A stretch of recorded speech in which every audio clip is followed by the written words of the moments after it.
Menabung sebagai konsep ibu-ibu dalam bertahan di tengah inflasi. Sebelum lanjut, pastikan klik tombol subscribe, share dan like dulu ya, supaya channel ini bisa bermanfaat buat lebih banyak teman-teman.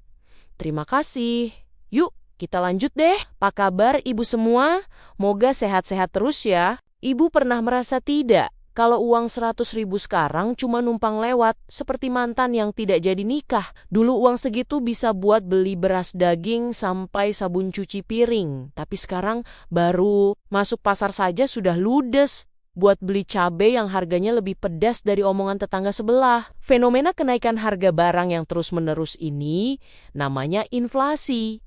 Dan menurut artikel dari portal keuangan ternama, menabung itu bukan lagi sekadar hobi, tapi jadi tameng utama buat kita bertahan hidup. Penting sekali buat kita bahas ini, supaya dapur tetap ngepul dan perawatan wajah tetap terbeli meski badai harga barang lagi tidak masuk akal begini. Bayangkan saja kemarin saya ke pasar mau beli telur buat sarapan anak-anak, harganya sudah naik lagi 10%.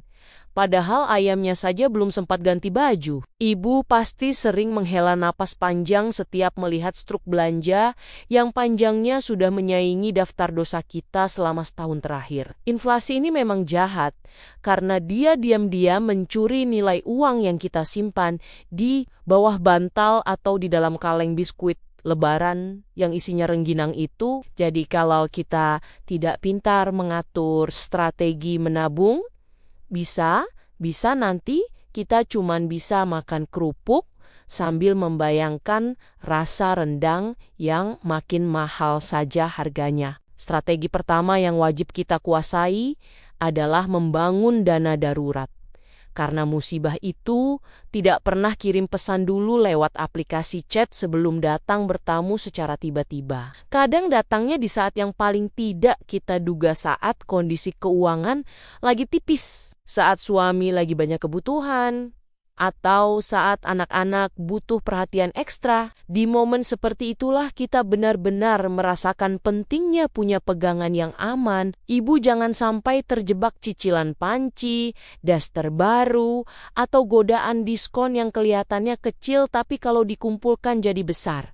Sementara tabungan darurat belum aman, prioritas utama tetap harus pada keamanan finansial keluarga. Idealnya, dana darurat itu minimal setara 3 kali pengeluaran bulanan keluarga kita masing-masing. Ini bukan angka asal-asalan, tapi angka yang cukup untuk membuat kita tetap tenang saat kondisi darurat datang. Contoh sederhananya, kalau pengeluaran kita 5 juta sebulan, berarti harus ada minimal 15 juta yang tersedia di rekening khusus. Rekening ini bukan untuk jajan, bukan untuk belanja bulanan, dan bukan juga untuk kebutuhan gaya hidup. Dana ini harus benar-benar dikunci secara mental.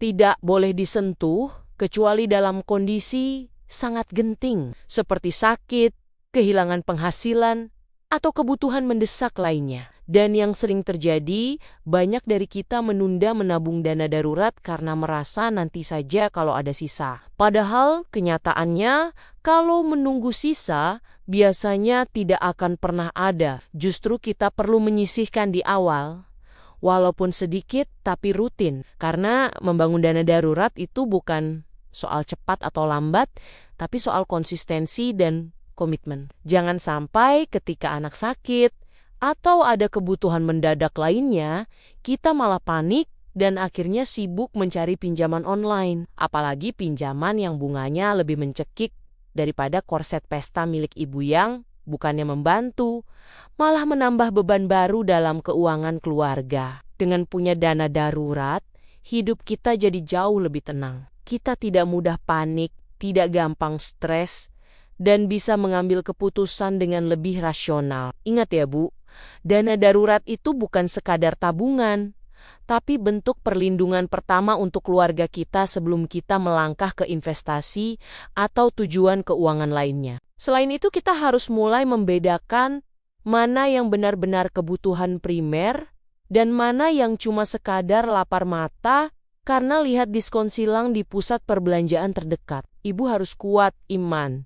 saat melihat tulisan diskon 70%. Karena sebenarnya itu adalah jebakan yang bikin dompet kita menangis terseduh-seduh tanpa henti. Cobalah untuk mencatat setiap pengeluaran sekecil apapun itu. Bahkan biaya parkir Rp2.000 pun harus masuk dalam hitungan, supaya kita benar-benar sadar kemana perginya uang tersebut setiap harinya. Kebiasaan sederhana ini sering dianggap sepele.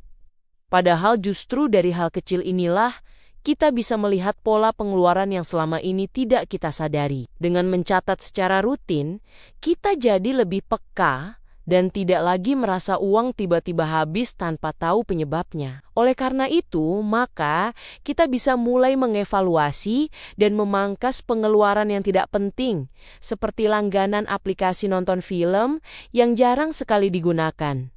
Karena waktu kita lebih banyak tersita untuk mengurus rumah, anak, dan pekerjaan lainnya. Dari sini kita juga bisa belajar membedakan mana kebutuhan dan mana keinginan, sehingga keuangan menjadi lebih terkontrol, lebih hemat, dan tentunya lebih siap untuk ditabung, atau bahkan mulai dialokasikan ke investasi di masa depan. Menabung di zaman inflasi tinggi begini tidak cukup kalau cuma disimpan di rekening bank biasa, karena bunganya seringkali kalah telak sama biaya administrasi bulanan yang terus memotong saldo. Saya sarankan ibu mulai melirik tabungan emas atau investasi kecil-kecilan yang nilainya cenderung naik mengikuti kenaikan harga barang di pasar secara umum. Emas itu ibarat penyelamat karena saat harga beras naik, biasanya harga emas juga ikut terbang tinggi, sehingga daya beli kita tetap terjaga dengan baik sampai masa depan. Mulailah beli emas dari ukuran yang paling kecil, misalnya 0,1 gram daripada uangnya habis buat beli kopi kekinian yang rasanya cuma manis di awal saja, tapi pahit di akhir. Memang tidak mudah menjadi menteri keuangan rumah tangga yang harus memutar otak setiap hari supaya uang belanja cukup sampai akhir bulan tanpa harus berhutang ke sana kemari. Kita seringkali merasa lelah dan ingin menyerah, lalu membelanjakan semua uang buat jalan-jalan, tapi ingatlah bahwa masa depan anak-anak kita jauh lebih penting dari sekadar kesenangan sesaat. Mari kita lebih bijak lagi dalam mengelola setiap rupiah yang masuk, karena sekecil apapun tabungan kita itu adalah bentuk cinta dan tanggung jawab kita pada keluarga tercinta. Tetap semangat buat para ibu hebat di luar sana, karena meski harga barang naik terus, kreativitas serta kesabaran kita harus jauh lebih tinggi lagi demi kebahagiaan rumah tangga. Demikian, terima kasih sudah mendengarkan ceritaku kali ini. Sampai ketemu lagi di cerita-cerita berikutnya. Tetap semangat ya ibu-ibu semua.